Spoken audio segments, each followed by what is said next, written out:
All right, so in this video, we're going to talk about the importance of incident response. Right now, in our last video, we went over automation concepts.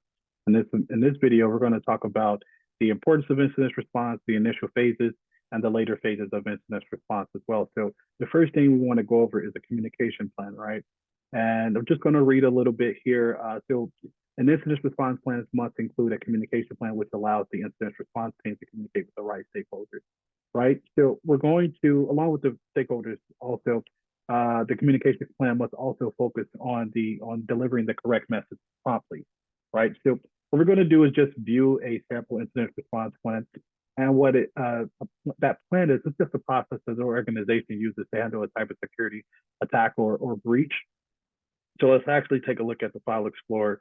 Now, the organization must have had like an incident response plan that was outlined, that outlines the steps. So sometimes it could be called a playbook that must be followed by the incident response in the case of a data breach or anything like that. So let's take a look here, and then let's take a look at the plan, PDF.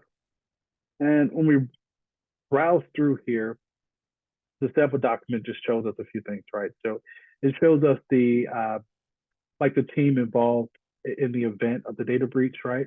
The computer security incident response team, and then the steps to follow right here, as far as the 1 through 9 or 12, it looks like plan they have as far as the step-by-step of what to do, starting with in case of a suspected security breach, the incident must be immediately reported to the IR team. Now, you also want to limit communication to trusted parties, right? Because you don't want to provide more than required information regarding the information for security reasons, and depends on the role that person has to the organization to determine what information is required to be disclosed to them or what's not. And this disclosure can be based on regulatory and legislative requirements. You also want to prevent inadvertent release of information or anything, and you also want to make sure that you use a secure method of communication, right? You also want to go over the reporting requirements as well. So there are a lot of different nuances as far as when it comes to IR, like public relations, internal and external stakeholders, senior leadership, regulatory bodies, and things of that nature, right? And a lot of factors contributing to data criticality. So different types of data have different levels of that criticality, right? We see that with at least the foundational principle is the CVSS score, as far as what is vulnerable and how quickly or how is it being actively exploited as far as the CVSS. And the data criticality is in the same vein as that, as far as data that is general and can be used by anyone. And on the other hand, there is data that personal to an individual, right, and cannot be shared with absolutely anybody, like a social security number, where they live, and things of that nature, or as far as their specific address, like PII, SPI, special protected information and things of that nature, right? So we just want to make sure we understand all this as far as when it comes to the importance of incident response.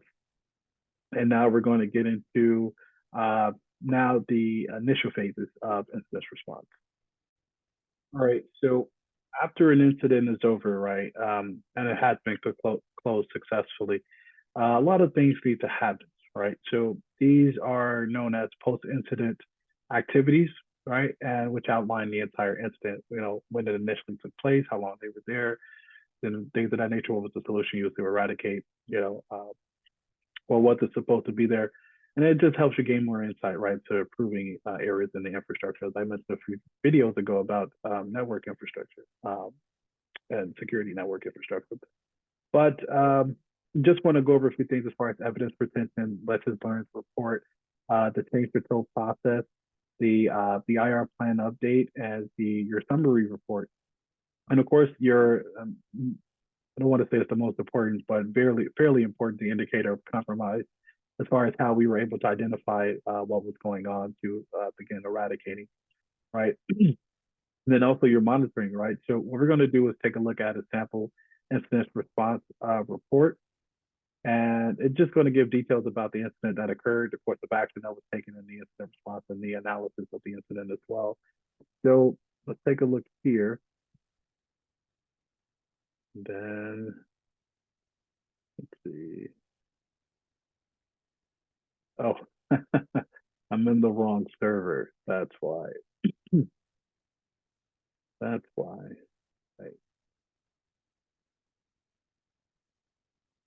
I know we took a look at the plan, but now we're looking at the aftermath of when an incident happened. Now, I wanted to go into the initial phases, but looks like unfortunately they're in. I want to keep these videos strictly to lab, so applying applicable knowledge to what we're doing, and unfortunately, I don't have that available to me at the moment.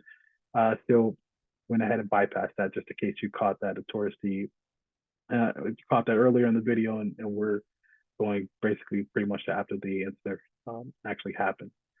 So just going to open up the incident response report. They're just going to browse through the document so we can actually see the report outlining the various details that can be entered after an incident has occurred in an organization. So let me actually get this out the way. So pretty much everything or a couple things that we did mention as far as the description or basically how was it identified, the adversary capabilities, their infrastructure, the victims, like pretty much who was affected, right?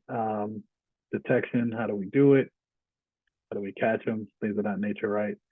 So it was just an overall overview of the initial phases, at least, and what report actually looks like, at least a sample report of what we're looking to have as information to better prepare us as far as an infrastructure against another potential attack for our particular enterprise. So we went over a few things, just eradication and recovery, and also the post-incident activities, which is the incident response report as well.